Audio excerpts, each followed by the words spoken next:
এখনই সময় হিসাবটা মিলায় নাও।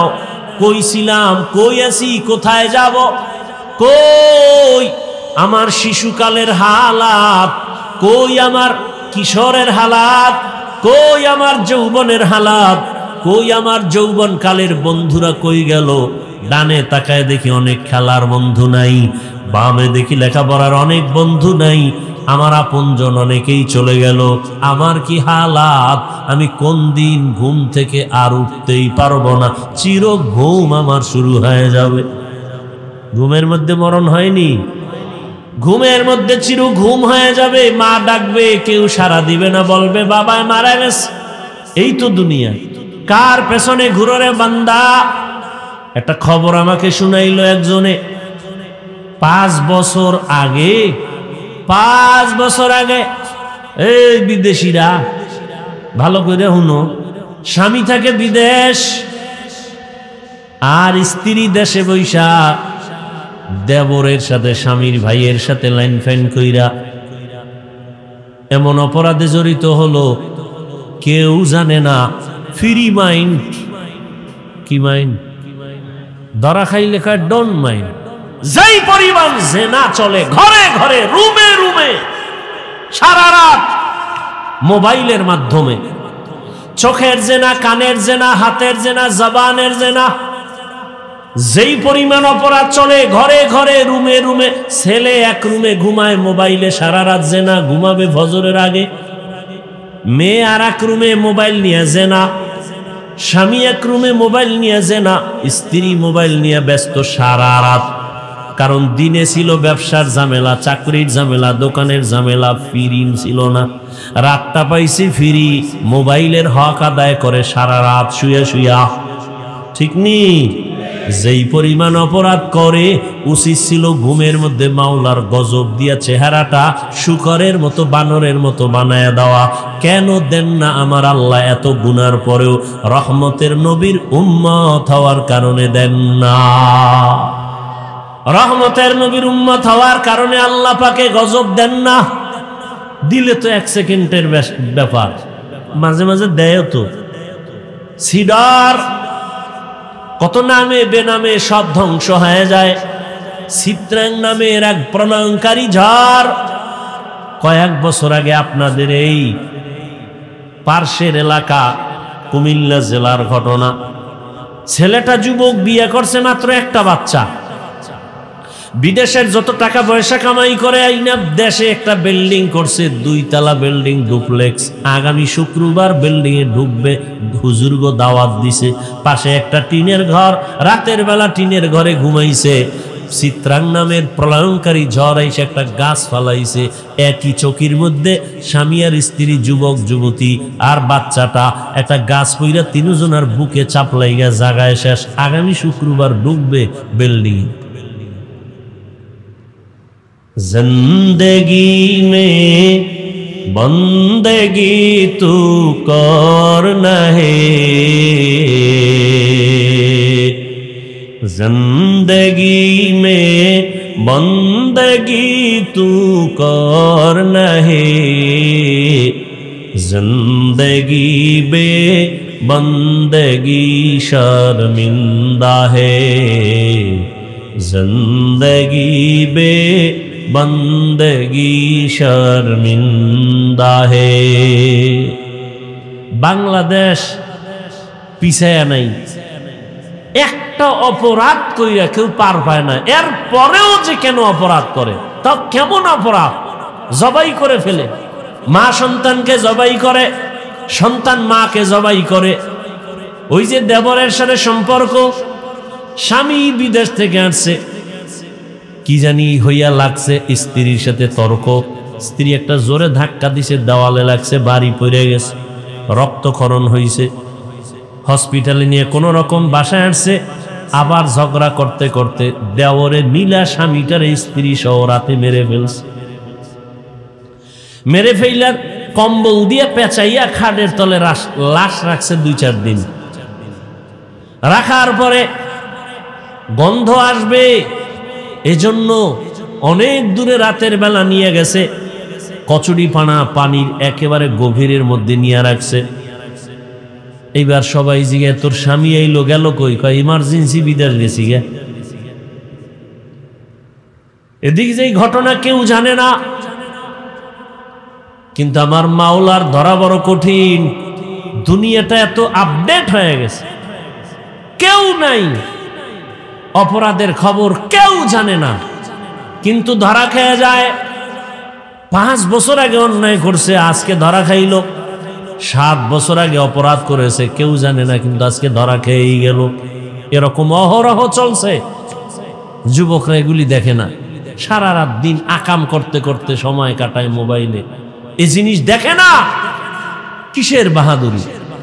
আল্লাহ, সামনে কোরবানি, বরকতের মাস, জীবনটা হেলায় কাটায় দিলেন। আল্লাহর আদালতে কি নিয়ে দাঁড়াবেন? অথচ আল্লাহর প্রিয় গোলাম যারা আম্বিয়ায়ে কেরাম, তাদের কত কঠিন পরীক্ষা দিয়া দুনিয়ার জীবন কাটাইলেন। আমাদের নবীর কঠিন পরীক্ষা, দুনিয়াতে আসার আগে বাবা হারায় ফেললেন, 6 বছরে মা হারায় বড় অসহায় হয়ে গেলেন। একদিন আর 2 দিন না, যেই রহমতের নবী দোয়া করলে সাথে সাথে কবুল, ওই রহমতের নবী না খাইয়া পেটে পাথর বেঁধেছে। 3 বছর পর্যন্ত রহমতের নবীকে গৃহবন্দী করে রাখছে, পানি দেয় না, খানা দেয় না। সেই রহমতের নবী আমার গাছের পাতা ছিঁড়ে ছিঁড়ে খায় আর পেটের ক্ষুধা নিবারণ করে। কেমন রহমতের নবী, এত কষ্ট করেছেন। আবার অন্য নবীদের কষ্ট সারা জীবন বয়ান করলে শেষ হবে না। মুসা নবীর কষ্ট, ঈসা নবীর কষ্ট, ইব্রাহিম নবীর কষ্ট, আইয়ুব আলাইহিস সালাম তো রোগে পুরা জিন্দেগি শেষ, পোকা পুরা বডির মধ্যে পোকা। ইউনুস নবী মাছের পেটে, ওজায়ের আলাইহিস সালামকে 100 বছর পর্যন্ত এরকম মাঠের মধ্যে পড়ে রইছে, মইরা গেছে। 100 বছর পরে আল্লাহ আবার জিন্দা করে দিছেন। আল্লাহ কয় ওজায়ের কতক্ষণ ছিলা? কয় 1 দিন বা এর কিছু কম। কোরআনের আয়াত। ওজায়ের বলে 1 দিন বা এর কম, কয় না 100 বছর চলে গেছে। আমাদের সেই তুলনায় তো কিচ্ছুই হয় নাই। এখনো দিব্যি আরামে আছি, খাইলই ঘুমাই। আর ইব্রাহিম আল্লাহর একজন পয়গম্বর, দুনিয়াতে হেদায়েতের বার্তা বাহক বানাইয়া আল্লাহ পাঠাবেন, কিন্তু নবী ইব্রাহিমের আগমনটা বড় কঠিন। ইরাকের বাবেল শহর, ওই শহরের অধিপতি নমরুদ এক সময় একদিন রাতের বেলা ঘুমে স্বপ্ন দেখে একটা আগুন উইঠা পুরা ইরাক বাবেলটাকে ছাই করে ফেলছে। ঘুমতে গইটা নমরুদ বলে, গণকরে ডাকো, গণকরে ডাক দাও, আমি যে স্বপ্ন দেখলাম আগুন, ভয় পাইলাম, কি এটা? গণকরা আইসা এবার পরিচয় দিল, ও বাদশাহ জাহাপনা, তুমি আগুন দেখো নাই, তোমার কপালের জম দেখছো। এই আগুনের মতো শক্তিশালী একটা সন্তান জমিনে আসবে, তোমার সব কিছু ধ্বংস করে ফেলবে, তোমার এই বাদশাহী সব শেষ হয়ে যাবে। নমরুদ কয়, সন্তান আসবে? বলে হ্যাঁ। ছেলে না মেয়ে? কয় ছেলে। মায়ের গর্ভে আসছে? না। জমিনে? না। তাড়াতাড়ি তাহলে আশাটাই বন্ধ করে দাও। নমরুদ রেড অ্যালার্ট দিয়ে দিল, স্বামী আর স্ত্রী এক জায়গায় ঘুমাতে পারবে না, ছেলে সন্তান জমিনে এখন আসা বন্ধ। এটাকে বলে বার্থ কন্ট্রোল, জন্ম নিয়ন্ত্রণ। পৃথিবীর ইতিহাসে জন্ম নিয়ন্ত্রণের প্রথম প্রবর্তক নমরুদ, আর এর ডাইরেক্টর বানায় দিল নমরুদ ইব্রাহিম নবীর বাবা আজরকে। আল্লাহ তাআলা চাইলেন ইব্রাহিম আসবে, তোর সব জুলুম বন্ধ করাবো। এবং কোথায় আসবে? যারে ডাইরেক্টর বানাইছো তার ঘরে। তুই বাধা দিয়ে পারবি না, কারণ আমার আল্লাহর সাথে যারা পাল্লা দেয় কেউ কোনোদিন আগাইতে পারছে? কথা বলেন, কেউ পারে নাই। এরে নবীর উম্মতের দল, এই যে 10 বছর আগে, শিক্ষিত যারা বুঝেন তারা বলেন 10 বছর আগে বাংলাদেশের মানুষের যেই সংখ্যা ছিল এখন কি পরিমাণ কমছে না বাড়ছে? তাহলে জন্ম নিয়ন্ত্রণের ট্যাবলেট গুলো গেল কই? কোথায় গেল? স্লোগান রাস্তার মোড়ে মোড়ে ব্যানার লাগায়, ছেলে হোক মেয়ে হোক দুটোর বেশি নয়, একটা হলে ভালো হয়। আমি বলি আবার লেখ, না হইলে আরো ভালো তোদের জন্য। এরা জন্ম নিয়ন্ত্রণের বড়ি খায় কেন? আর এটি বানাইলো কেরা? এগুলি নিয়ে কথা বলবো না, তবে এতটুকু বলবো 10 বছর আগে ট্যাবলেট খাইয়াও তো সন্তান কমাতে পারে নাই, বরং যেদিন থেকে স্লোগান শুরু একটার বেশি না, সেদিন থেকে আমার আল্লাহর কুদরতি চাবি চালু হয়ে গেল, একসাথে 4 বাচ্চা। ঠিক নেই? লিল্লাহি মুলকুস সামাওয়াতি ওয়াল আরদি ইয়াহাবু লিমান ইয়াশা ইয়াহাবু লিমান ইয়াশাউ ইনাসাও ওয়া ইয়াহাবু লিমান ইয়াশাউ যুকুর আও ইউযাওবিজুহুম যুকরানা ওয়া ইনাসা ওয়া ইয়াজআলু মান ইয়াশাউ আকিমা ইন্নাহু আলিমুন কাদির।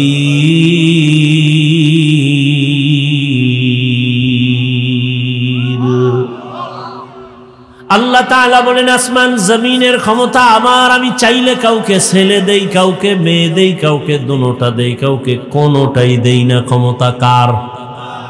আল্লাহ যাকে সন্তান দিবেন কেউ ফিরাতে পারবে না, যাকে দিবেন না কেউ আনতেও পারবে না। ইব্রাহিম দুনিয়াতে আসবে আল্লাহর সিদ্ধান্ত। আজরের ডাইরেক্টরের ঘরে ইব্রাহিম চলে আসলেন। ইব্রাহিম আস্তে আস্তে বড় হলেন। আমি সংক্ষেপে শেষ করতেছি, সেরে সেরে যাচ্ছি। ইব্রাহিম বড় হইয়া আল্লাহকে চিনেন না, সবাই দেখে মূর্তি পূজা করে, মূর্তিরে সেজদা দেয়, বাবাও দেয়, এদেশের ক্ষমতার রাষ্ট্রে যারা তারাও দেয়। এখন ইব্রাহিম আল্লাহর পরিচয় একা একা নিলেন।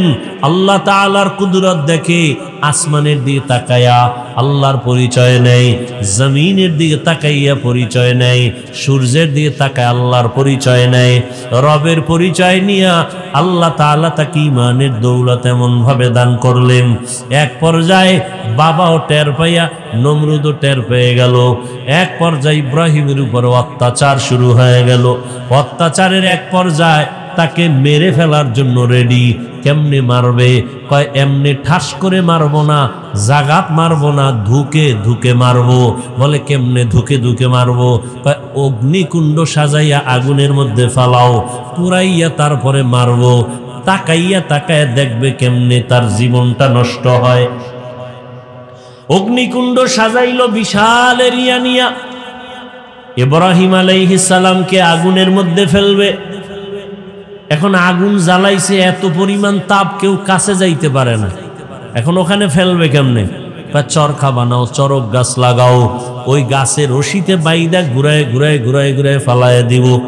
বানলো, চরখা বানাইয়া ইব্রাহিম নবীর সাথে রশি দিয়া বাইদা টানা শুরু করলো। কিন্তু ইব্রাহিম নবী জায়গায় বসা, নাড়াচাড়ার কোনো সুযোগ নাই, চরক গাছও নড়ে না। নমরুদের মাথা গরম হয়ে গেল। ইবলিস আইসা কয়, এই মুহূর্তে পারবা না। লক্ষ লক্ষ আসমানের ফেরেশতারা ইব্রাহিমের রশি ধইরা রাখছে, ফেরেশতাদের দূরে সরাও। কেমনে? ও তো দেখা যায় না, অন্ধকার, আমরা তো কিছুই দেখি না। বলে এখানে কাজ করো, 2টা বর্ণনা ঐতিহাসিকগণ বলেন। এক, উলঙ্গ নারীদের, নারী পুরুষের নাচ গান এখানে দাও। নারী পুরুষ যখন উলঙ্গ নাচ গান করবে, রহমতের ফেরেশতা চলে যাবে, অটোমেটিক ইব্রাহিমকে ফেলতে পারবা। এই একটা। আর একটা বর্ণনা, এই মুহূর্তে ইব্রাহিমকে উলঙ্গ করো, যদি উলঙ্গ করতে পারো রহমতের ফেরেশতা ভেঙে যাবে, আগুনে ফেলবা। ইব্রাহিম কি উলঙ্গ করবে কে? কেউ সাহস করে না। বাবা আজরকা আমি করবো, আসো। ইব্রাহিমের এক পর্যায়ে যখন উলঙ্গ করার জন্য বাবার সামনে দাঁড়াইয়া ইব্রাহিমকে বলে, তোমাকে উলঙ্গ করব। ইব্রাহিম বলে, বাবা সন্তান বিপদ পড়লে মা বাবা পাগলের মতো হয় আত্মরক্ষার জন্য, সন্তানের বাঁচানোর জন্য। তুমি আমার জন্মদাতা বাবা, তুমি আমাকে উলঙ্গ করবা কি একটু লজ্জা লাগে না? হাজার হাজার ফেরেশতা তাকায় আছে, আমাকে লজ্জা দিও না। এক পর্যায়ে যখন ইব্রাহিমকে উলঙ্গ করেই ফেলতেছে, রহমতের ফেরেশতারা চলে গেল। চরক গাছ উঠায় যখন আগুনের মধ্যে ফেলবে, ঠিক ওই সময় জিব্রাইল কানে মুখ লাগায় বলে, কোনো সহযোগিতার প্রয়োজন আসেনি। ইব্রাহিমের এখানে একটা পরীক্ষা, যদি বলে হ্যাঁ করো, আল্লাহ বেজার হয়ে যাবে। যে ছাত্র লেখাপড়ায় খুব ভালো, তার সামান্য অন্যায় শিক্ষক বরদাস্ত করতে পারে না। ইব্রাহিম আলাইহিস সালাম এখানেও পাশ করে বললেন, আরে আমি তো অন্ধ মালিকের গোলাম না, তুমি আমার সাহায্য করবা কি করবা না জানা নাই।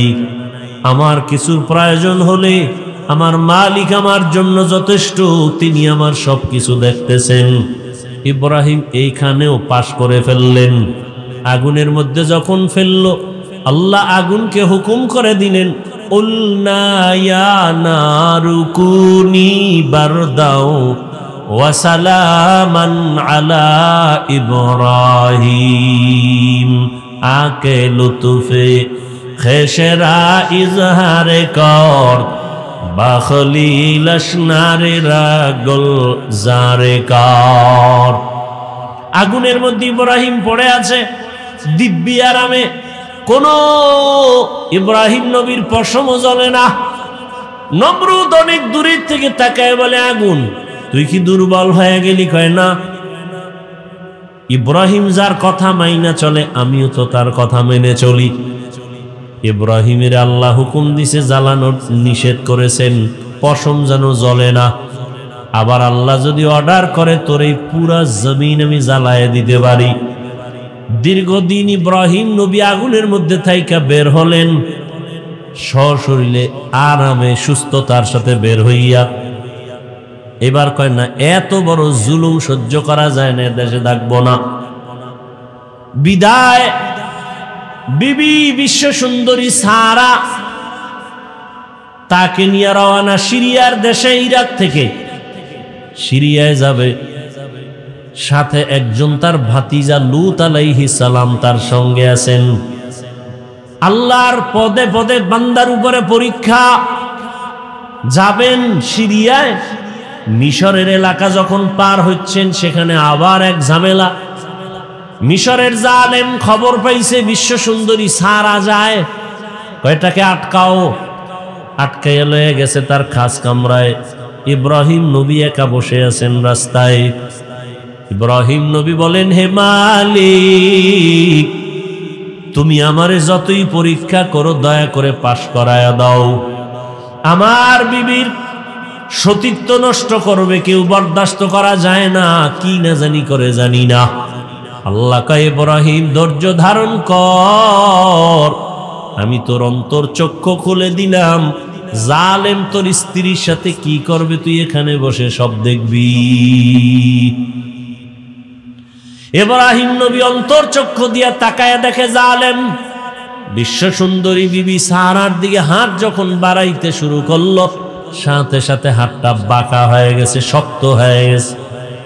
জালেম কয়, রে ও নারী, তোমার মধ্যে এমন কি মেডিসিন আছে যে আমি হাত বাড়াইলে বাঁকা হয়ে যায়? আমি আর করবো না, আমারে মাফ করো। যা, মাফ করে দিলাম। হাত আবার স্বাভাবিক হয়ে গেছে। জালেম আবার সুযোগ পায় হাত বাড়াইছে। ইব্রাহিম নবী দেখতেছেন আর দোয়া করতেছেন। এভাবে 3 বার হাত বাড়াইয়া খাঁটি তওবা করে বলে, তোমার মধ্যে এমন কি মেডিসিন আছে যে আমি তোমার কাছেও যেতে পারি না? ও পর্দার আড়ালের আম্মা জানেরা, জমিনের মধ্যে যা কিছু ঘটে বা হচ্ছে, প্রবাদ আছে তার অর্ধেক করেছে নর, অর্ধেক করেছে নারী। একটা বাগান সাজাইতে হলে জমিনের মধ্যে আদর্শ সন্তান লাগবে। আদর্শ সন্তান প্রয়োজন হলে আদর্শ মায়ের প্রয়োজন। এরে আম্মা জান, এক হাতে তালি বাজে না। স্বামী আর স্ত্রীর এক মন যদি না হয়, ওই জায়গায় ভালো সন্তান আসবে না। ওই মা সারা কতটা কঠিন এক মুহূর্তে, তার স্বামী নবীও নাই, আল্লাহর মোহাব্বতের পরীক্ষায় পাশ করার জন্য এতটা মজবুত। জালেম যখন বলে তোমার মধ্যে কি মেডিসিন আছে যে আমার হাত আগায় না, আল্লাহর বান্দি বিশ্ব সুন্দরী সারা বলে আরে আমার মধ্যে তো কিছুই নাই, তবে আমার জানা আছে এতটুকু, আমি আল্লাহর প্রিয় একজন বান্দার স্ত্রী। আল্লাহর প্রিয় বান্দা ইব্রাহিম নবীর স্ত্রী কয় কই তোমার সেই প্রিয় বান্দা বলে ওই যে রাস্তায়। জালেম ভুল স্বীকার কইরা নবীরে ডাইকা মেহমানদারি করাইয়া জানতে চাইলেন সন্তান কতজন, কয় কোনো সন্তান নাই। কেন? কয় চাইছি পাই না। তখন হাজেরা নামের আল্লাহর বান্দি তাদের কাজের জন্য রাখছিল, দিয়া দিছে খেদমতের জন্য, যাও হাদিয়া দিয়ে দিলেন। এক পর্যায়ে সারার খেদমতের জন্য হাজেরারে নিয়ে রওয়ানা, সিরিয়ায় যাবে। সারা ইব্রাহিম নবীর সাথে বিবাহের জন্য দিয়া দিলেন। হাজেরার সাথে নবী ইব্রাহিমের বিবাহ হয়ে গেল। বিবাহ হইয়া সংসার চালায়, সন্তান নাই। ইব্রাহিম আলাইহিস সালামের ৮০ বছর পার হয়ে গেল। আল্লাহর কাছে একদিন দোয়া করে রব্বি হাবলি মিনাস সলিহিন। একজন নবী হইয়া আল্লাহর কাছে দোয়া করে ভালো সন্তানের জন্য। আর আপনার আমার কি হালাত? সন্তান চাইলে হবে না, আল্লাহর কাছে ভালো সন্তানের কামনা করতে হবে। ও আল্লাহ একটা নেককার সন্তান দাও। 10টা সন্তান হলে কি লাভ হবে যদি সন্তানের কারণে মা বাবার হাতে হ্যান্ডকাপ লাগে, পুলিশে ধরে, মানুষ যদি গালাগালি করে, সন্তানের কারণে মা বাবার ইজ্জত যদি নষ্ট হয়, এমন সন্তান 10টা হলেও লাভ নাই। আর একটা সন্তানের দ্বারা মা বাবার সম্মান যদি বেড়ে যায়, এমন এক সন্তানও যথেষ্ট। দোয়া করলেন, আল্লাহ পাক বললেন, সুসংবাদ দিলেন অপেক্ষায় থাকো, একটা ভালো সন্তান দিচ্ছি। ফাবাশশারনাহু বিগুলামিন হালিম। ৮০ বছরের উপরে বয়সে সন্তান আল্লাহ দান করলেন, নাম রাখলেন ইসমাইল। দুনিয়াতে আসছেন অত্যন্ত সুন্দর, সুদর্শন, দেখলে কলিজা ঠান্ডা। আবার বুড়া বয়সে সন্তান পাইছে, কত মায়া। আল্লাহ পাকের পরীক্ষা আবার শুরু হয়ে গেল। সন্তানের মায়ার কারণে আমি মাওলার মোহাব্বতের মাঝে না জানি দেওয়াল হয়ে যায়, পর্দা পড়ে যায়। কত হাজি সাহেব, কত গাজী সাহেব, কত পীর সাহেবের মুরিদ, কত তাবলিগওয়ালা তাবলিগ করে, পীরের কাছে যায়, কিন্তু খবর নিয়ে দেখি অনেকের মাইয়া এখনো বেপরদায় কলেজে দৌড়ায়, ছেলেটা এনজিওতে চাকরি করে, হারাম টাকা সুদের টাকা কামাই করে। এরকম বহু টুপিওয়ালায় জমিনে আছে না নাই? সন্তানের মোহাব্বতে আল্লাহর মোহাব্বত ভাটা পড়ে গেছে। আর আল্লাহ সাহায্য করবে এত সোজা। সন্তানের মোহাব্বত আল্লাহ এজন্য সতর্ক করছেন, সাবধান। ইয়া আইয়ুহাল্লাযীনা আমানু লা তুলহিকুম আমওয়ালুকুম ওয়া আওলাদুকুম আন যিকরিল্লাহ। সম্পদ আর সন্তান থেকে সতর্ক, তোমাকে আমি মাওলার জিকির থেকে যেন দূরে সরায় না দেয়। ইন্নামা আমওয়ালুকুম ওয়া আওলাদুকুম ফিতনাহ। সাবধান। ইব্রাহিম নবী দোয়া করলেন, আল্লাহ সন্তান দিলেন। মায়া বাড়তেছে বাড়তেছে, আল্লাহর হুকুম চলে আসলো, আর রাখা যাবে না। এই স্ত্রী আর সন্তানটাকে একটা জায়গায় নির্বাসনে দাও। কোথায়? বলে আমার ঘর, জমিনের প্রথম ঘর বাইতুল্লাহ, ওখানে নিয়ে যাও। কেমন কঠিন পরীক্ষা! ইব্রাহিম নবী এতটুকু বললেন, বিবি চলো। কোথায় কোথায় টোথায় নাই, কোনো আওয়াজ নাই, বলা যাবে না। আল্লাহর হুকুমে চললেন। হাজেরা আর শিশু ইসমাইলকে নিয়ে হাঁটতে হাঁটতে হাঁটতে হাঁটতে বাইতুল্লাহ। যেই বাইতুল্লাহর চারদিকে জঙ্গল আর পাহাড়, মানুষ নাই, কোনো আলো নাই, বাতাস নাই, খাদ্য নাই, কিচ্ছু নাই, বিরান ভূমি এক। চতুর্মুখী জঙ্গল, ভয় আর ভয়। সেখানে হাজেরাকে রাইখা, শিশু ইসমাইলকে রাইখা পয়গম্বর ইব্রাহিম এবার বাড়ির দিকে রওয়ানা। কথাও বলা যাবে না, কত কঠিন পরীক্ষা আপনি চিন্তা করছেন। এবার হাজেরা জিগায়, যখন যাইতে আছে ডাক দিলেন, হে আল্লাহর নবী, আমাদের এখানে রাইখা আপনি কই যান? নবী কোনো আওয়াজ নাই, নিষেধ, মুখ খোলা যাবে না। পেছন দিক দিয়া ধরলেন, আস্তিনটাকে ধইরা যখন দাঁড় করাইলেন, আমাদের রেখে যান কেন? নবী চুপ। এক পর্যায়ে কথা যতই বলে নবী আওয়াজ দেন না। মা হাজেরা শেষ সময় বলেন, আমাদের যেখানে রাইখা যাইতেছেন এটা কি আপনার ইচ্ছা নাকি রবের হুকুম? এহেনেও জবান খোলা যাবে না। মাথা নাড়ায় ইশারা দিলেন, হ্যাঁ রবের হুকুম। তাও মুখে বলে নাই। আল্লাহ কেমন কঠিন পরীক্ষা, শুধু ইশারায় জবাব দিলেন, হ্যাঁ আল্লাহর হুকুম। এ কথা বলা মাত্র হাজেরাও তো যেমন তেমন বান্দিনা, নবীর সোহবাত। বিদায় বেলা বলেন, পয়গম্বর আপনি চলে যাবেন, দুঃখ নাই, তবে শিশু ইসমাইলের রাইখা গেলেন, একটু পানি আছে আর কিছুই নাই, আমাদের জন্য একটু দোয়া করবে।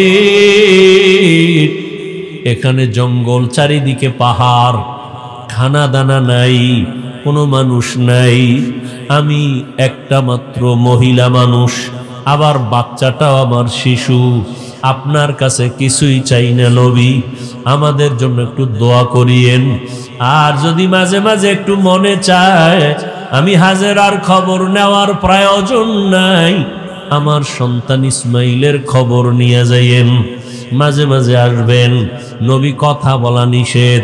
এবার চলতেছেন, হাজেরা এখানে বসে আছেন, চিন্তায় পড়ে গেলেন, এই জঙ্গলে কোনো মানুষ নাই, পাহাড়, আমি একা ইসমাইলের নিয়ে কেমনে থাকবো? আল্লাহর কাছে দোয়াও করেন। ইব্রাহিম নবী উঠা পাহাড়ে উঠে নিচে নামলেন, নাইমা আল্লাহর দরবারে হাত উঠায় দোয়া করা শুরু করলেন। রব্বানা ইন্নী আসকানতু মিন যুররিয়্যাতি বিওয়াদিন গায়রি যি যারইন ইনদা বাইতিকাল মুহাররম রব্বানা লিয়ুকিমুস সালাতা ফাজআল আফইদাতাম মিনান নাসি তাহবি ইলাইহিম ওয়ারযুকহুম। নবী দোয়া করলেন, দোয়া করিয়া তিনটা কথা বলে গেলেন, হে আল্লাহ, তোমার দরবারে তিনটা দোয়া করে গেলাম। আমার সন্তান, আমার স্ত্রী এখানে আছে, তুমি বাসস্থানের মানুষের ব্যবস্থা করে দিও, এবং তুমি তাদের রিজিকের পানির ব্যবস্থা করো, এবং তাদের খানার আয়োজন তুমি ফল ফ্রুটের ব্যবস্থা করিও। নবী দোয়া করে চলে গেলেন সিরিয়ায়, সারাকে নিয়ে জীবন কাটায়। হাজেরার ইসমাইল এখানে কেউ নাই, চতুর্মুখী জঙ্গল, পাহাড়। ইসমাইলের পানি পান করাইতে করাইতে শেষ হয়ে গেল, কিচ্ছু নাই, চারদিকে কোনো পানিও নাই। ও পর্দার আড়ালের আম্মা জানেরা, আল্লাহর মোহাব্বত কত কঠিন, কত কোরবানি আর ত্যাগ একজন নারী ইতিহাস কায়েম করে গেছেন। আপনারা নবী না, তবে নবীদের মায়ের মতোই তো আপনাদের মান। আপনারা তো সাহাবায়ে কেরামদের মায়ের মতো দামি নারী। আপনারা তো ইসমাইল নবীর মা হাজেরা আলাইহাস সালামের মতো দামি। আপনারা তো ঈসা নবীর মা মারিয়াম আলাইহাস সালামের মতো দামি। আপনারা তো বেঈমান ফেরাউনের স্ত্রী আসিয়ার মতো বড় দামি। আম্মাজান হাজেরা আলাইহাস সালাম কি পরিমাণ ত্যাগ স্বীকার করলেন, স্বামীর সাথে রাগও করলেন না। যখন জানতে পারলেন আমার আল্লাহর হুকুম, তখন আর কোনো আওয়াজ দিলেন না, বরং চোখের বাণী বলে বললেন, ও স্বামী, আল্লাহর দরবারে দোয়া করবেন। ইব্রাহিম নবী তো দোয়া করে চলে গেলেন। এখন ইসমাইলের বাচ্চা মানুষ কান্না, ক্ষুধা, মা হাজেরার দুগ্ধ নাই, এক পর্যায়ে পানিও শেষ হয়ে গেল, নিজেও খানা পান না, বাচ্চারেও খানা দিতে পারে না, এমন কঠিন হালাত। বাচ্চা ক্ষুধা তৃষ্ণায় কান্নার আওয়াজ, এক পর্যায়ে মা হাজেরা মাঝে মাঝে নিজের জিহ্বাটা ইসমাইলের মুখের মধ্যে দিয়া দেয়, দেখে জিহ্বার লালাও নাই। মায়ের চোখে পানি, কোথায় যাবে? জঙ্গলের ভেতরে। আল্লাহর কাছে বলে, আল্লাহ রাস্তা খুলে দেন। ইসমাইলও বাচ্চা শুয়ে শুয়ে কান্না করে।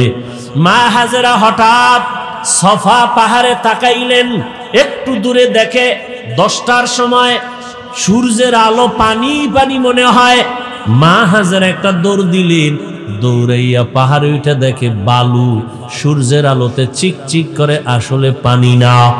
ওখানে গিয়ে আবার তাকাইলেন মারোয়া পাহাড়ে, মারোয়ায় তাকায় দেখে আবার পানির মতো দেখা যায়। আবার দৌড় দিলেন, গিয়া দেখে বালু, সূর্যের আলো পেয়ে চিকচিক করে, পানি না।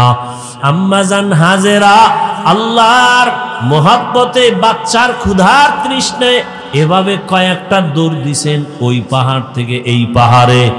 আল্লাহর কাছে মা হাজেরার দৌড় এত ভালো লাগছে, জিব্রাইলের কয়, জিব্রাইল সাক্ষী থাক, কিয়ামত পর্যন্ত আমার হাজেরার স্মৃতিটা আমি কায়েম রাখতে চাই।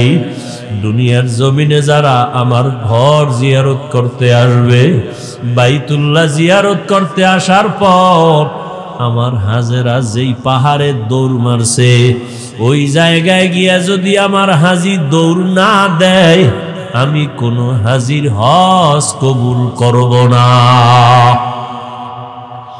নবীজি বাইতুল্লাহ তাওয়াফ কইরা এর পেছনে সফা মারোয়ার সাই করা লাগে, 7টা দৌড় দেওয়া লাগে। এখান থেকে শুরু করে আবার ওই পাহাড়ে 1, ঘুরে আসবে 2, ঘুরে যাবে 3, আবার আসবে 4, আবার যাবে 5, আবার আসবে 6, আবার যাবে 7।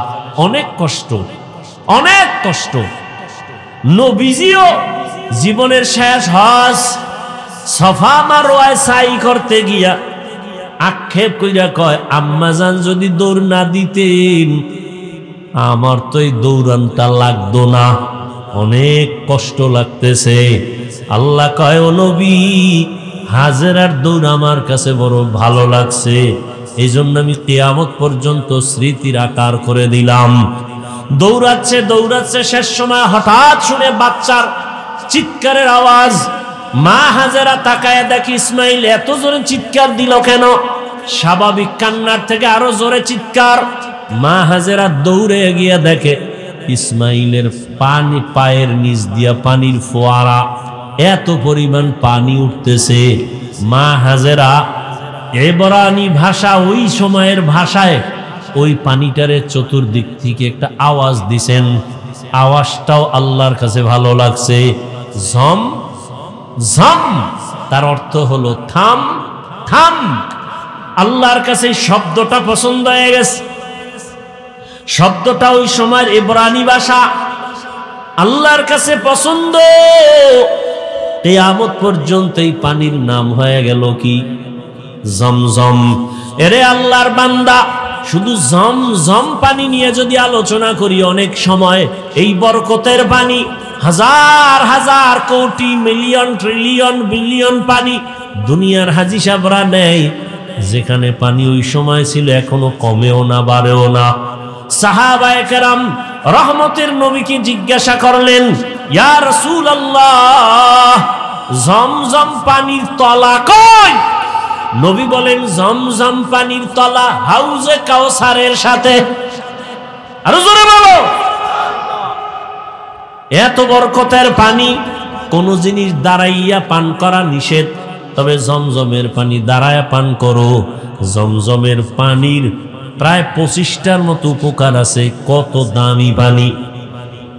ওলামায়ে কেরাম লেখছেন, জমজম পানিটা কাউসারের থেকেও দামি, কারণ পৃথিবীর শ্রেষ্ঠ ব্যক্তি রহমতের নবী মেরাজে যখন যাইতেছেন, আল্লাহর নবী বলেন, আমাকে জমজম কূপের পানি দিয়া ওযু বানাইলো, আমাকে শোয়াইলো চিৎভাবে, আমার বুকের মাঝখান থেকে চিরলো, ভেতর থেকে কলবটাকে বের করে স্বর্ণের পেয়ালায় রাখলো, জমজমের পানি দিয়া ধুইলো, আবার ভেতরে রাখলো, আবার চাপ দিল, এমনি আবার হয়ে গেল, সেলাই লাগলো না, রক্ত গেল না, ব্যথাও পেলাম না। এইভাবে আমার অপারেশন হয়েছে কুদরতের, এটাকে বলে open heart. Open heart surgery করে লাভ দিও না, মাস্তানিয়ার বাহাদুরি অহংকারী করো না। রহমতের নবীকে আল্লাহ ওপেন হার্ট সার্জারি 4 বার করে দেখাইয়া দিছেন। এটা তোমার বাপ দাদার বানানো না, আল্লাহ আগেই ওপেন হার্ট সার্জারি রসুলকে করেছেন। কয়বার? কষ্ট হইতেছে আপনার? হ্যাঁ ভাইরা আমার, রহমতের নবী বলেন এই জমজম পানি আমরা পিপাসা নিবারণ করি পানি দিয়া, পেটের ক্ষুধা নিবারণ করি কি দিয়া? খানা দিয়া। জমজম পানি এতটা দামি যেই পানিটা পান করলে ক্ষুধাও থাকবে না, পিপাসাও থাকবে না। জমজম পানি বান্দা তুমি ঔষধ হিসাবে ব্যবহার করো। ঔষধ কেমন ঔষধ? তোমার বিশ্বাস যেমন তেমন। কেউ যদি বলে আমি কোন ঔষধ খাবো না, আমার জমজম আমার ঔষধ, যেমন নিয়ত করবে ফলাফল তেমন। বরকতের পানি মা হাজেরাও পান করলেন, বাচ্চাটারও দিলেন, ক্ষুধাও নাই, পিপাসাও নাই। একটা দোয়া কবুল হয়ে গেছে। আর এক দোয়া ছিল মানুষ যেন এখানে এসে বসতি বানায়। ব্যবসা করতে যায় একদল মানুষ, ওই পথ পাশ দিয়া তাদের পানির প্রয়োজন, খুঁজতে খুঁজতে এসে হাজেরারে পাইছে।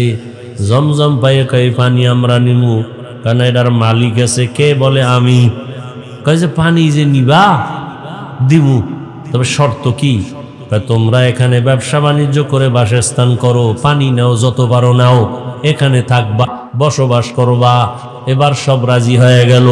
মানুষজন ঘর বাড়ি উঠাইতে শুরু করলো, জমজমের পানি ব্যবহার করতেছে, ফসল টসল সুন্দরভাবে চালাচ্ছে। এখন অনাবাদী এলাকা আবাদী হতে চলল। জমজম পানি নিয়া সবাই ব্যবহার করে, বরকতের পানি মানুষজনও ভরে গেল। আর একটা দোয়া করছিল, আল্লাহ কুদরতের দ্বারা রিজিকের ব্যবস্থা করে দাও। এই যে জমজমের পানি, কেউ কেউ বলে ইসমাইলের শিশুর পায়ের আঘাতে উঠছে। মা হাজেরা তো দৌড়ায় পাহাড়ে, ইসমাইল যে চিল্লে পানি উঠছে টের পায় না, দূর তো। মাঝখানে একটা আওয়াজ আসছে, আওয়াজ গাইবি। হাজেরার কানে কোথার থেকে আওয়াজটা আসলো? নজর করে দেখে বাইতুল্লাহর থেকে আওয়াজ। দৌড়ে গিয়ে দেখে পানি। মুফাসসিরিনে কেরাম বলেন এটা ইসমাইলের পায়ের আঘাতের পানি না, জিব্রাইল আমিন পাখা দিয়া জোরে আঘাত করেছেন, পানি উঠা শুরু হয়ে গেছে। মা হাজেরা এখন মোটামুটি ভালো অবস্থান, বাবার তো খবরই নেই। এবার রিজিক চাইছেন, ফল। জিব্রাইল আমিনের মাধ্যমে আল্লাহ একটা বিশাল বড় ফলের বাগান তায়েফের ময়দানে নিয়ে আল্লাহ ব্যবস্থা করে দিলেন। 12 মাস তায়েফের ময়দানের ফল, 12 মাস।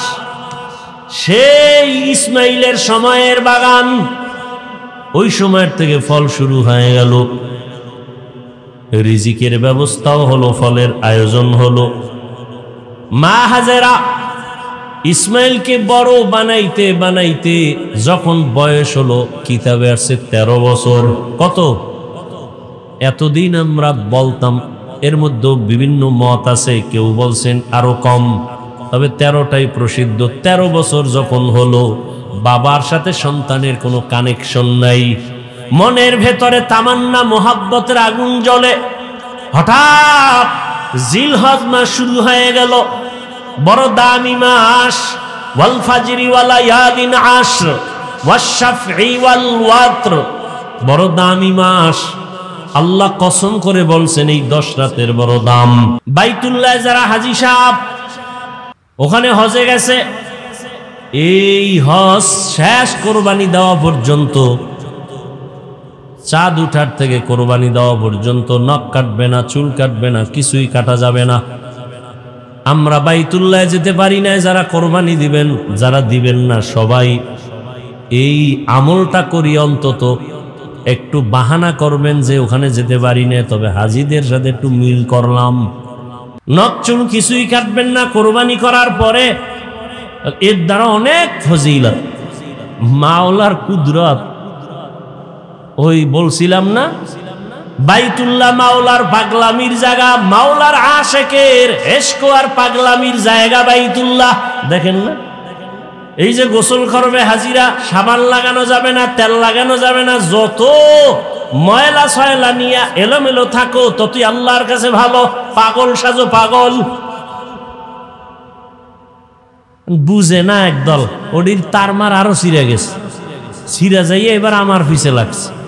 আমি মক্কার হাজিদের পাগল কইছি, ওরে এইটা হই না আর একদল আরো ডবল পাগল হয়ে গেছে। হাফিজুর রহমান পাগল কইল কেন? তো তুই ডবল পাগল হইলি কেন? দুনিয়ার সব মানুষই তো পাগল। এখন কি যাবি? এখন যাইবা কই? এতদিন বলছি মক্কার হাজিরা মাওলার পাগল, রাস্তার ল্যাংটা পাগল না। আজ বললাম দুনিয়ার সবটি পাগল, একটা মানুষ নেই পাগল ছাড়া। কেউ চেয়ারের পাগল, কেউ ক্ষমতার পাগল, কেউ নারীর পাগল, কেউ গাড়ির পাগল, কেউ সম্মানের পাগল, কেউ সৌন্দর্যের পাগল। একটা মানুষও পাগল ছাড়া আছে? সব পাগল। নামাজ নাই, রোজা নাই, যারা ক্ষমতার পাগল, আর ঘুমের ভিতরে ক্ষমতা, নামাজে দাঁড়াইলেও ক্ষমতা। যারা নারীর পাগল, 24টা ঘন্টা নারী নিয়ে জিকির আর ফিকির। আর যারা আমার মাওলার পাগল, এরা 24 ঘন্টা শুধু আমার মাওলাকে নিয়ে জিকির আর ফিকির চলে। ইয়া এলাহি মুঝসে মুঝকো দূর কর, তাকে দেখো মুঝ মে তুঝকো এক নজর।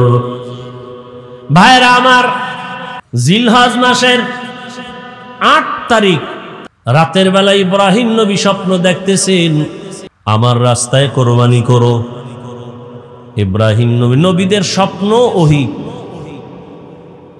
নবী স্বপ্ন দেখা সকালবেলা উঠে চিন্তায় পড়ে গেলেন, কি দেখলাম? স্বপ্ন তো কয়েক ধরনের, এক স্বপ্ন রহমানি, আর এক স্বপ্ন শয়তানি, আর এক স্বপ্ন নফসানি। শয়তানের পক্ষ থেকে স্বপ্ন, আর নিজের ধ্যান খেয়ালের দ্বারা স্বপ্ন, আর একটা রবের পক্ষ থেকে স্বপ্ন। নবী চিন্তায় পড়ে গেলেন, কি ওহী নাকি কোনো শয়তানের পক্ষ থেকে দেখলাম? বুঝতে পারলেন না। এজন্য এই দিনটাকে বলে ইয়াউমে তারবিয়াহ। ইয়াউমুত তারবিয়াহ, সন্দেহের দিন। পরের দিন আমার একই স্বপ্ন। ওদিন স্বপ্ন দেখে বুঝতে পারলেন যেটা না রবের পক্ষ থেকে আমার প্রতি আদেশ হুকুম আসছে। স্বপ্ন দেখা ফাইনাল হয়ে গেলেন, আল্লাহর রাস্তায় কোরবানি করতেই হবে। এবার দ্বিতীয় রাত্রে স্বপ্ন দেখে ফাইনাল সিদ্ধান্ত নিয়ে নিলেন, উট কোরবানি দিলেন। আগের দিনও দিলেন। এই দিনটা যেহেতু নিশ্চিত হয়ে গেলেন, আল্লাহর পক্ষ থেকে পরিচয়, সিদ্ধান্ত যেন আল্লাহর পক্ষ থেকে এই স্বপ্ন। এজন্য এই দিনটাকে বলে ইয়াউমে আরাফা, 9 জিলহজ। এই দিনের রোজার অনেক দাম। খালি বয়ান, এই বিষয়ে আলোচনা করলে কত লাইন। আরাফার রাত দিনের রোজা বড় দামি রোজা। এই মাসের প্রথম থেকেই রোজা বড় দামি, আমল বড় দামি। আল্লাহ কসম খাইছেন, ওয়াল ফাজরি ওয়ালায়ালিন আশর, 10 রাতের কসম, ফজরের কসম। আরাফার দিনের ফজর কেউ বলছেন, বা হজের দিনের কসম। আল্লাহ পাক রব্বুল আলামিন ইব্রাহিমকে স্বপ্ন দেখাইলেন তৃতীয় রাত্র 10 তারিখ। ইব্রাহিম নবী স্বপ্ন দেখছেন, তখন তিনি জবে করা শুরু করলেন। 10 তারিখ ইয়াউমুন নাহার। ইব্রাহিম নবী ফাইনাল যে আল্লাহ পাক আমার উট চায় না, আমার অন্তরের আসল জিনিস চায়। আমার এই জীবনে আসল তো ইসমাইল ছাড়া কেউ না। 13 বছর বয়স হয়ে গেল, এখন বুঝি আবার পরীক্ষা, আমার সন্তানের জবাই করার হুকুম আছে। চিন্তা করেন, সন্তান জবাই করা কত বড় কঠিন। রেডি হয়ে গেলেন, কোনো প্রশ্ন নাই। সুরিয়া রশিনিয়া রওয়ানা। যাইতে যাইতে মক্কা নগরীতে হাজির। যেই এলাকা দেখছিলেন জঙ্গল, এখন দেখে মানুষের অভাব নাই, বাচ্চারা খেলাধুলা করে।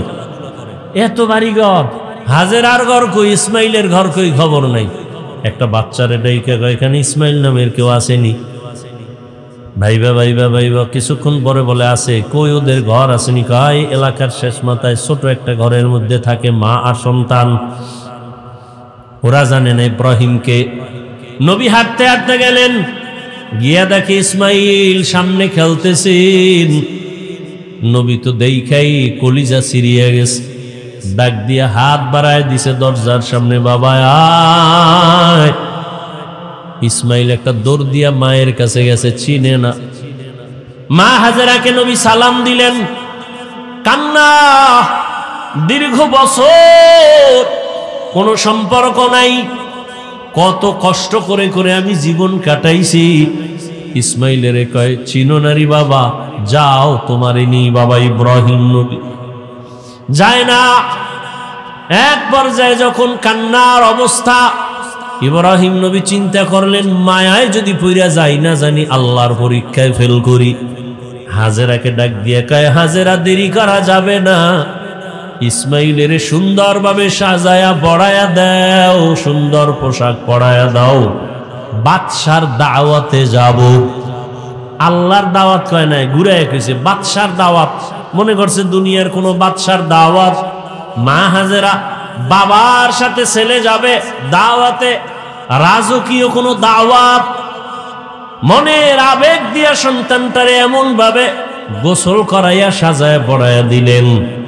এবার বাবার হাতে তুইলা দেয়, সন্তান ঘর থেকে বাবার সাথে রওয়ানা।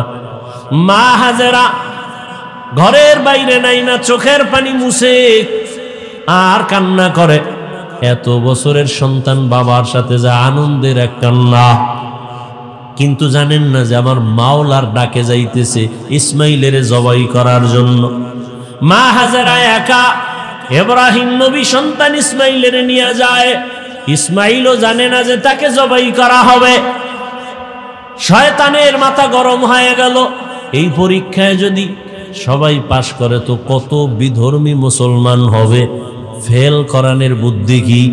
চিন্তা কইরা শয়তান ভাবলো যে মহিলার দিল নরম, হাজেরারে ধোকা দেই। গিয়া কয়, হাজেরা মানুষের সুরতে ইসমাইলের সারস কই, কয় বাবার সাথে গেছে দাওয়াতে। কার দাওয়াত? কয় বাদশার দাওয়াত। কয় না রবের দাওয়াত। কেন? রবের দাওয়াত যদি হয় তো তো ভালো। না না জানো না কি বলে, জবাই করার জন্য নিছে। না, বাবা কোনো দিন সন্তানের গলায় ছুরি লাগাইতে পারে না। ইবলিস কয় আল্লাহর হুকুম হয়েছে, ইব্রাহিমের কাছে ছুরিও আছে ইসমাইলের জবাই করার জন্য। এই কথা শুইনা হাজেরা কান্না করে বলে, ইবলিস যদি কথা সত্যই হয়, আমার রব যদি হুকুম দেয় এখান থেকে তুই চলে যা, আমি হাজেরার এক ইসমাইল কেন, আরো যদি ইসমাইল থাকে আমি রবের জন্য রাস্তায় ফিলাই দিব, আল্লাহর পথে দিতে আমি প্রস্তুত আছি। শয়তান পারল না, ধোকা দিয়া চলে গেল ইব্রাহিম নবীরে ধোকা দিতে, ইসমাইলেরে দিতে। গিয়া ইসমাইলেরে কয়, তোর বাবা তোরে জবাই করবে, কই যাও? ইসমাইল ডাক দিয়া কয়, বাবা আপনি কি আমাকে জবাই করতে নেন? ইব্রাহিম নবী বলে, শয়তান ধোকা দেয়, তাড়াতাড়ি পাথর মারো। এবার পাথর নিক্ষেপ করলেন 7টা। ইব্রাহিম নবী 7টা পাথর নিক্ষেপ করলেন। আবার আরেক জায়গায় ধোকা, ওখানে আবার পাথর, এভাবে 3 জায়গায়।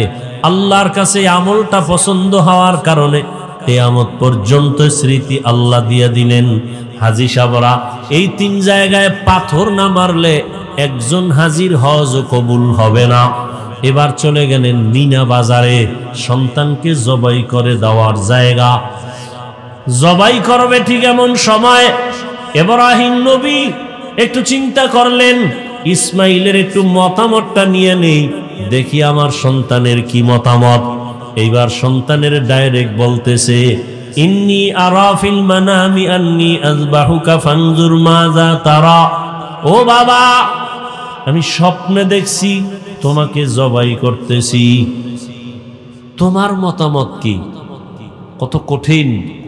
বাচ্চা ইসমাইল এক সেকেন্ডের জন্য চিন্তা না করে দ্রুত বলে ফেললেন, ইয়া আবাতি ইফআল মা তুমার, বাবা তাড়াতাড়ি আপনাকে যে আদেশ করা হয়েছে পালন করেন। সাতাজিদুনি ইনশাআল্লাহু মিনাস সাবিরিন, অচিরেই আমাকে পাবেন ইনশাআল্লাহ ধৈর্য ধারণকারীদের অন্তর্ভুক্ত।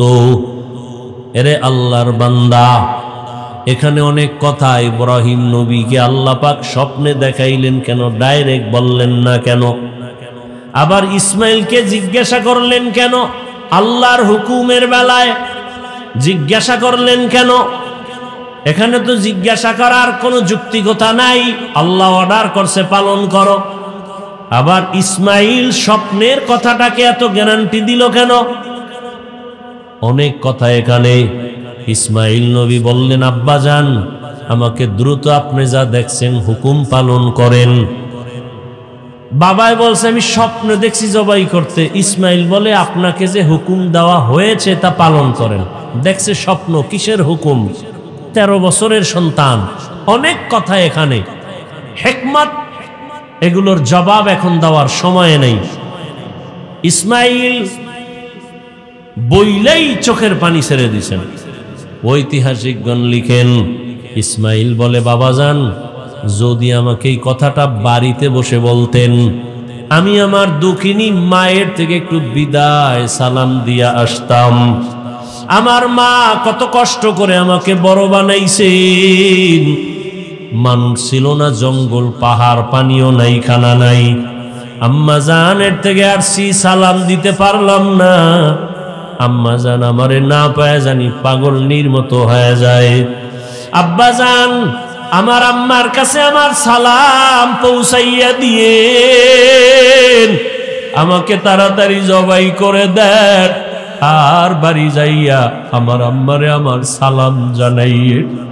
আর আমার আম্মা যদি আমারে না পাইয়া চোখের পানি ছেড়ে কাঁদে, আপনি আমার আম্মার সাথে রাগ করবেন না। আমার আম্মারে বুঝায় বলবে, ইসমাইল সালাম দিছে, দুনিয়ায় সন্তান কতদিন থাকে, কিয়ামতের ময়দানে মোলাকাত হয়ে যাবে। আব্বাজান আমার আম্মার কাছে আপনি এই বার্তা পৌঁছায় দিয়েন। আমার আম্মা অনেক কান্না করবে আমাকে না পাইয়া। ইতিহাসবিদরা বলে, আবার ইসমাইলি কথাও বলছেন, আমার রক্তের জামা মাখা আমার মায়ের কাছে দিয়েন, আমার মা দেখে একটু কলিজা ঠান্ডা করবে।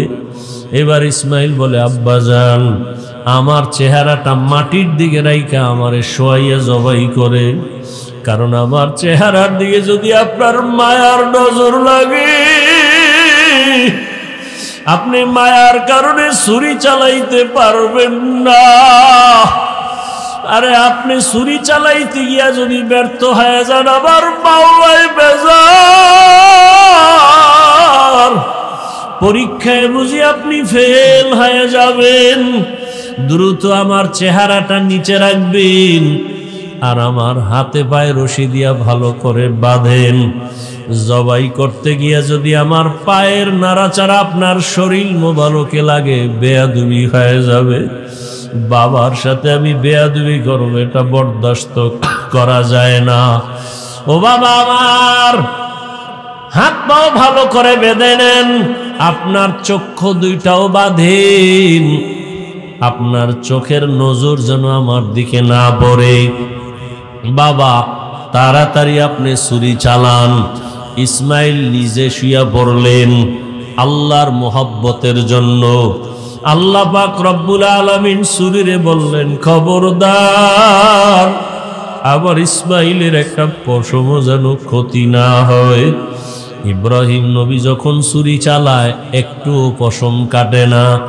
ইব্রাহিম নবী পাথরের উপরে আঘাত করলেন, পাথরটা টুকরা টুকরা হয়ে গেল। ইসমাইলের কয়, বাবা আর একবার চেষ্টা করি, আসো। আল্লাহ বুঝি আবার বেজার হয়ে গেলেন নাকি?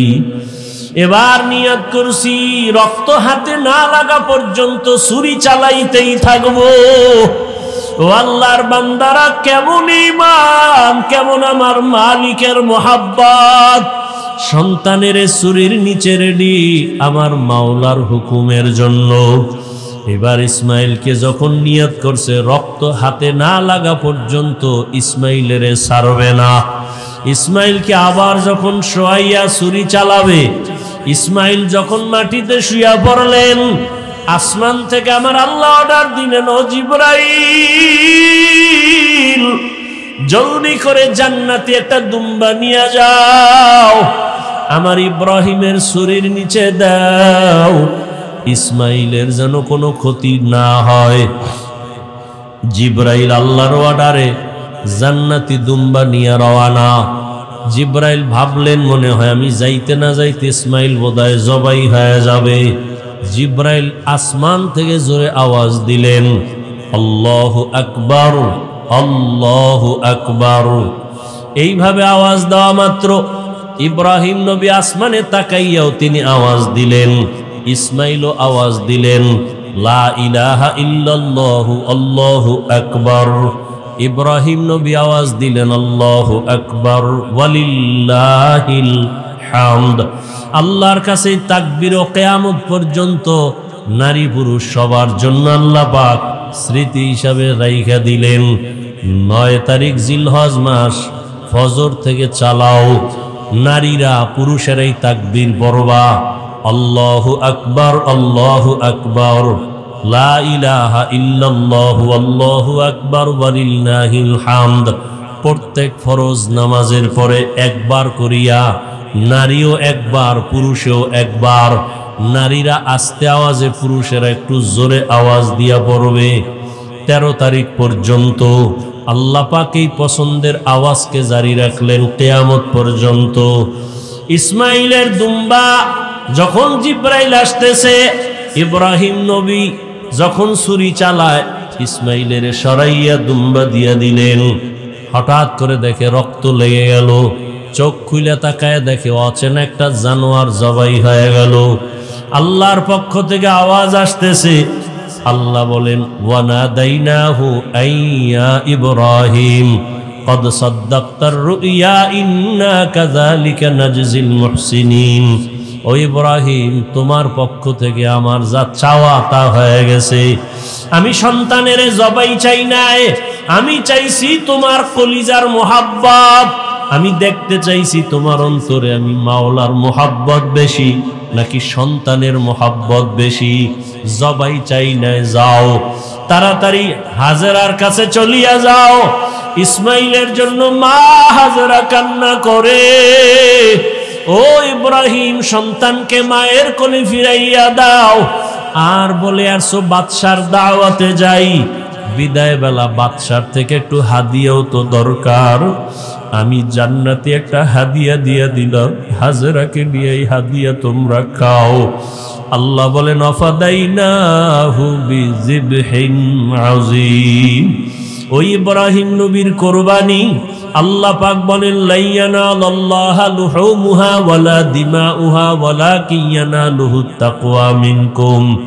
ও দুনিয়ার কোরবানি দেনেওয়ালারা, আমি তোমার রক্ত চাই না, পশুর গোশত চাই না, আমি চাই তোমার কলবের তাকওয়া। তুমি কোরবানি কি মানুষকে দেখাবার জন্য দাও না, আমি আল্লাহর মোহাব্বতে দাও। আমি তোমার অন্তরের মোহাব্বতের পরীক্ষা নিতেছি। আমি তোমার গোশতের পরীক্ষা নেই না, রক্তের কিছুই নেই না, আমি আল্লাহ তোমার অন্তরের তাকওয়া চাই। ও আল্লাহর বান্দারা, আল্লাহর মোহাব্বত নিয়া এখনো সময় আছে। সন্তানের মায়ায় পড়িয়া, মা বাবার মায়া, পরিবারের মায়ায় আল্লাহর রহমত থেকে অনেক দূরে এখনো তওবা করেন। ও যুবক বাবারা, পর্দার আড়ালের মা বোনেরা, আল্লাহর কাছে তৌফিক চান, আল্লাহ হাজেরার মতো আদর্শওয়ালা আমাদের নারীদের বানাও। ও যুবক বাবারা, দোয়া করো, আল্লাহকে বলো ইসমাইল নবীর আদর্শওয়ালা বানায়া দাও। মুরব্বীরা দোয়া করেন, ইব্রাহিম নবীর কলিজার আদর্শ আমাদের দান করো। তোমার মোহাব্বতের পরীক্ষায় কামিয়াব বানায়া দাও। জীবনে যত অপরাধ করেছো টাকার মায়ায়, সন্তানের মায়ায়, আজকে থেকে তওবা করো। আর নামাজ ছাড়বা না, মা বাবার মায়ায় পরে আল্লাহকে ভুলবা না। পরিবারের মায়ায় পড়িয়া আল্লাহর রহমত থেকে দূরে যাইবা না। ও যুবক বাবারা, কয়দিন আর গুনাহ করবা? শখ লাগায় তো কম গুনাহ করো নাই, মনের চাহিদায় কত গুনাহ করেছো, আর কত মরণ কি তোমার হবে না? কয়দিন আর বাহাদুরি করবা? এখনো নিয়ত করো, মা বাবার দোয়া নিয়া, শিক্ষকের দোয়া নিয়া, উলামায়ে কেরামের দোয়া পরামর্শ নিয়া নবীজির আদর্শ মেনে চলবো। আল্লাহ আমাদের কবুল করেন।